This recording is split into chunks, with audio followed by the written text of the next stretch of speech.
En 2025, la fiscalité évolue et malheureusement, elle va se faire de plus en plus lourde.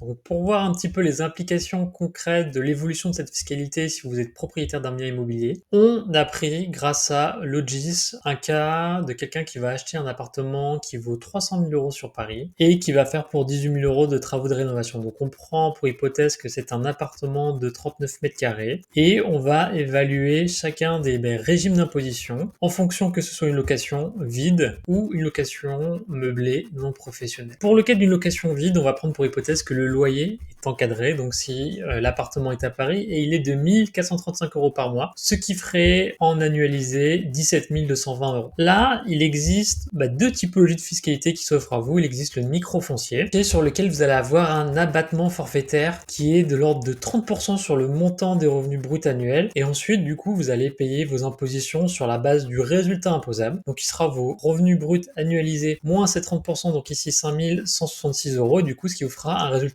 imposable de 12 000 euros. Et ensuite, et ça sera en tous les cas de figure, ils vont venir ensuite se dégréver, ce qu'on appelle donc la CSG-CRDS de l'ordre de 17,2% en France, et on va prendre pour hypothèse que vous êtes sur une tranche marginale d'imposition à 30%. Dans le cas d'un microfoncier, finalement, on serait dans un revenu négatif parce que ce mode d'imposition ne va pas prendre en compte toutes vos charges, donc vos charges de copropriété, vos frais d'agence, les intérêts d'emprunt, l'assurance également, que vous devrez avoir. Par contre, si on prend le cas d'un régime au réel, donc là, sur régime au réel, vous allez pouvoir soustraire vos charges au montant revenu brut annuel que vous allez toucher, ce qui vous fera un revenu imposable de l'ordre de 4 154 euros. Et ensuite, sur cette base de 4 154 euros, vous allez déduire 47,2% de fiscalité, ce qui va faire un revenu net uniquement de 2 195 euros. Donc la chute est vertigineuse, on passe de 17 220 euros à 2 194 euros net dans votre poche. Maintenant, deuxième cas de figure. Donc si vous faites une location en meublé non professionnel, donc là le loyer sera un petit peu plus important, donc de l'ordre de 1 650 euros par mois, ce qui fera un revenu annuel brut de 19